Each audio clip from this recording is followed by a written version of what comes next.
అయితే మొన్న జరిగినటువంటి ఇంద్రవెల్లి సభ చూసినాం మనం. రేవంత్ రెడ్డి గారు కావచ్చు, సీతక్క గారు కావచ్చు, అక్కడ నాగోబాకు పూజలు చేసి అక్కడ ఒక సభ పెట్టడం జరిగింది. గిరిజనులతో మాట్లాడారు. ఆ సభ మీద పెద్ద ఎత్తున కవిత గారు విమర్శలు చేయడం జరిగింది. ఆమె చేసినవి కూడా ఒక రకమైనటువంటివి. ప్రియాంక గాంధీని ఏ హోదాలో మీరు తెలంగాణ రాష్ట్రానికి ఆహ్వానిస్తా ఉన్నారని చెప్పడం జరిగింది. దాన్ని ఏ విధంగా చూస్తా ఉన్నారు? ఆమె ఏ హోదాతోని తెలంగాణకు వచ్చి 10 ఏళ్ల మీటింగ్ అడ్రస్ చేసి మా కోట్లు ఏమని చెప్పిండ్రో, ఏ హోదాను చూసి పబ్లిక్ ఆమె మాట నమ్మి ఓటేసిండ్రో ఆ హోదాతోనే ఆమె తెలంగాణకు వస్తుంది.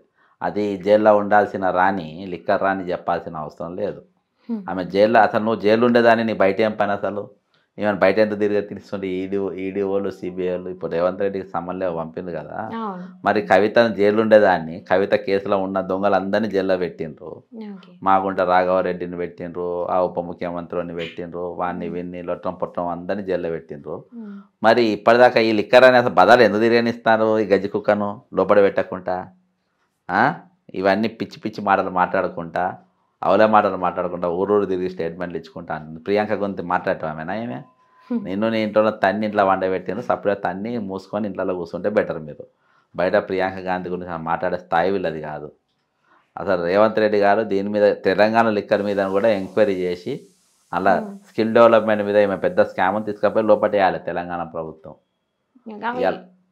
ఆమె పెద్ద ఎత్తున విమర్శలు చేయడం కూడా కాంగ్రెస్ పార్టీ అధినేత ఎవరైతే నేతలు ఉన్నారో వారానికి ఒకసారి 10 రోజులకు ఒకసారి ఢిల్లీకి పోతూ ఉంటారు. అవి కూడా చార్టెడ్ ఫ్లైట్స్, ప్రైవేట్ ఫ్లైట్స్లో పోతూ ఉన్నారు. ఆ లెక్కలన్నీ కూడా మీరు ప్రజలకు తెలియజేయాలని మనవి అని చెప్పడం జరిగింది. గొప్ప వాళ్ళు పోతే పోతుండొచ్చు, మాకేమన్నా ఎప్పుడు చూడలే చార్టెడ్ ఫ్లైట్ ఎట్టుంటావు కూడా నాకు తెలియదు. చూడండి దాని గురించి నేనేం చెప్పాలి. అంటే కాంగ్రెస్ పార్టీ నేతల గురించి ఆమె చెప్తా ఉన్నారు సార్. మరి కేసీఆర్ చెప్తే మరి ఆమెను బయట పెట్టమంటారు. ఆ ఫోటో నేను పెట్టేది కదా, ఫోటోలు నేను ఏమైనా ప్రూఫ్స్ పెట్టేది కదా బయట. నీ నీ నీ స్కిల్ డెవలప్మెంట్ దుకాణం బదాలో పెట్టినా కదా, రేపు కూడా పెడతా. ఆమె తొందర ఎక్కువ ఉన్నది, మళ్ళీసారి అన్ని బయట పెడతా. ఫోటోలు, వీడియోలు, ఆమె కథలన్నీ నేను బయట పెడతా. ఆమె ఫామ్ హౌస్ ఫోటోలు, ఆమె ఇంటి ఫోటోలు, ఆమె నిన్న దాకా నేను అడక తిన్నా, హంటర్తో కొట్టుకొని అడుక్కున్న చిప్ప పట్టుకొని అట్లా నేను తెలంగాణ జాగృతి నడిపినా అని చెప్పేసి చెప్పుకునేది కదా. మరి ఇప్పుడు ఈ బంగ్లాలో ఎట్లా వచ్చిన ఫోటోలు చెప్తుంది అంటనా? చెప్తా. నువ్వు ప్రూఫ్తో మాట్లాడు. చార్టర్ ఫ్లైట్ నువ్వు ఎవరితో చెప్పు. మేఘకృష్ణారెడ్డి ఫ్లైటా చెప్పు, అదే అయి ఉంటుంది. అలా కిషన్ రెడ్డి ఈటల అందరు కూడా ఎక్కిండ్రు. వాళ్ళు ఎక్కిన వాళ్ళు ఎవరు లేరు, అందరు ఎక్కుతారు. నువ్వు కూడా ఎక్కినావు కాబట్టి నువ్వు చెప్తున్నావు. నువ్వు చార్టర్ ఫ్లైటే కొనుక్కున్నావు అనుకున్నావు కదా మీ అయ్యా. నేను సిబిఐలో కేసు ఇస్తే మళ్ళీ విత్డ్రా అయ్యిండు. 125 కోట్లతోని చార్టర్ ఫ్లైటే బ్యారేజ్ చేసింది వాళ్ళు. శరత్ చంద్ర వాళ్ళ భార్య దగ్గర మాట్లాడి ఆమె రైజింగ్ ఏజెంట్ ఉంది మధ్యలో. అయితే ఒక పెద్ద నినాదాన్ని ఎత్తుకుంది ఈ మధ్యలో.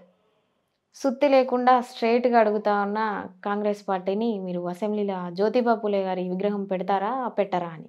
ఇందులో గాడిద కాసిందా పెట్టకుండా? ఆమె దానికి కూడా చెప్పారు సార్. ఈ 10 సంవత్సరాల కాలంలో నేను అడగలేదు, వారు పెట్టలేదు. ఎవరు?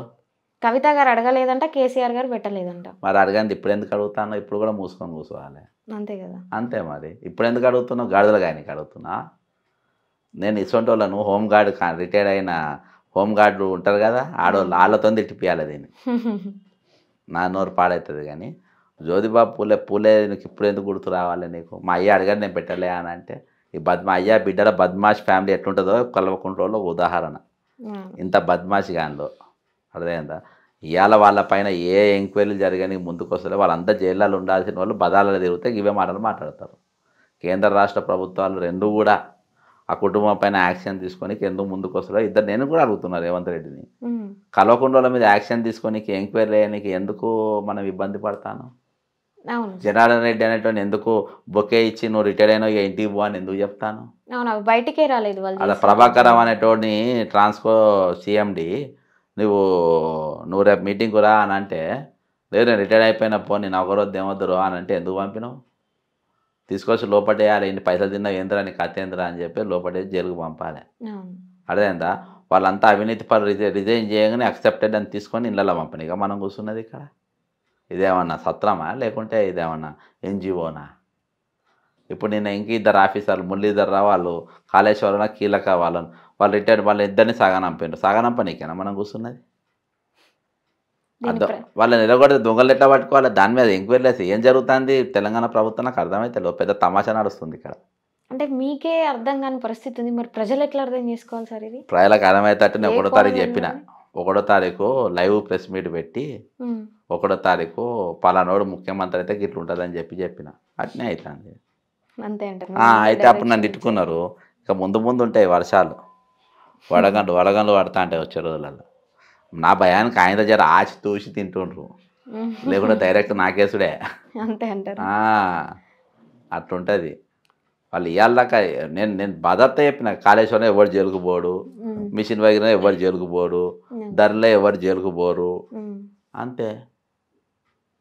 ధరణి పోర్టల్ పెద్ద స్కామ్ జరిగింది సార్, దాని మీద నువ్వు ఒక స్కామ్ అంటే నువ్వు కాళేశ్వరం పెద్ద స్కామ్ అంటే ఒక స్కామ్ అయితే ఇంకో స్కామ్, ఇంకో దానికి ఒకటి మించి ఒకటి ఉంటుంది.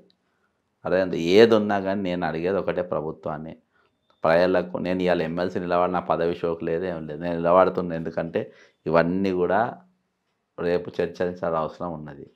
నా కాంగ్రెస్ పార్టీ టికెట్ కూడా ఇస్తాను. మీ యూట్యూబ్ ఛానల్ అయినా ఒక ఆయనకి ఇస్తాను టికెట్, అయిపోయింది అది కూడా. అవును అవును తెలుసు. అర్థమైందా? కాబట్టి నాకు టికెట్ నాకు ఇస్తారని నాకు ఆలోచన లేదు. నాకు ఇవ్వకుంటే నాకు ఇంకా ఉత్సాహం, రెట్టింపు ఉత్సాహంతో పనిచేస్తాం, ఖచ్చితంగా గెలుస్తాం. మీ ఇజం ఛానల్ కూడా నాకు పూర్తి సపోర్ట్ చేయాలని కోరుకుంటున్నాను. ఇక అంత పెద్ద పెద్ద వాళ్ళ పేర్లు చెప్పనీకే నా నాలుగే చిన్నది, వాళ్ళ పేరు పెద్దగా ఉంటాయి, నా నాలుగేమో చిన్నది. లేదు సార్, ప్రజల పక్షాన నిలబడి ఇంత పోరాటం చేసిన మీరు ఆ పేరు చెప్పాలి ఖచ్చితంగా. కూడా వద్దు నేను చెప్పా కానీ చరిత్ర తెలుస్తుంది. మీకు తెలిసిన మీరే చెప్పని కనుక నేనే చెప్పాలి. అంతే అంటారా? సరే, అది జరగబోయే విధి విధానాలను బట్టి ప్రజలు ఎవరినైతే గెలిపిస్తారో అది మనం ఆహ్వానించదగ్గదే. మీరు అన్నట్టు ఒకవేళ అది జరగకపోయినా కూడా మీరు పోరాటాలు ఆపరు, అది ఎప్పటికీ కొనసాగుతూనే ఉంటుంది. అంతేగాని ఇది ఖచ్చితంగా రెండో ఆప్షన్ లేదు, ఖచ్చితంగా గెలిచి తీరాలి అంతే. ఇప్పుడు బీఆర్ఎస్ పార్టీ నుంచి కొంతమంది ఉన్నారు సార్, ఈ నిన్నగాక మొన్న పట్నం మహేందర్ రెడ్డి గారు వాళ్ళ సతీమణి కావచ్చు, ఇంతకుముందు తాటికొండ రాజయ్య గారు, వీళ్ళందరూ వచ్చి కూడా కాంగ్రెస్ పార్టీలో చేరబోతున్నారు. అయితే కాంగ్రెస్ పార్టీ ఒక స్టేట్మెంట్ ఇచ్చిందనమాట, ఎవరిని కూడా చేర్చుకునే ఉద్దేశం ఇప్పుడు మాకు లేదు అనేసి. మరి ఇది ఎలా జరుగుతా ఉంది, ఈ చేరికలు ఎలా జరుగుతా ఉన్నాయి? నాకేం చేస్తాను, చేసుకున్న వాళ్ళకి మీ తెలియదు. కోణం ఎలా, అసలు మీరు ఎలా చూస్తున్నారు? ఏముంటుందమ్మా, చేరుతారు, ఏమున్నది, వాళ్ళు ఏడుంటే అది వరకు టీడీపీలు ఉండే వీళ్ళంతా. ఇక్కడికి నేను అదే చెప్పిన కదా, పదవులు ఎవరికి వస్తాయంటే 3-4 పార్టీలలో అనుభవం ఉన్న వాళ్ళకి ఇస్తారు. మా దాంట్లో క్వాలిఫికేషన్, నువ్వు ఒకటే పార్టీలో తిరిగితే నీకు ఎట్లు ఇస్తారా? నీకున్న అనుభవం ఏంటి? బీజేపీలో 10 ఏళ్ళు, ఇంట్లో 10 ఏళ్ళు, ఇంట్లో 10 ఏళ్ళతో బాగా అనుభవం ఉన్నట్టు ఉంటావు. ఓ 2-3 స్కామ్లలో జైల్లో పోయేస్తే ఇంకా అనుభవం ఉన్నట్టు ఉంటావు. అవన్నీ చూసి మీకు ఇది ఇస్తాం కానీ అని అంతట్లా. కాబట్టి వాళ్ళు మనకు ఇది కాదు. ఓకే. అయితే మొన్నటి వరకు చూసినామన్నా మనం రామ మందిరం విషయంలో ప్రాణ ప్రతిష్ఠ జరిగిన రోజు అయోధ్యలో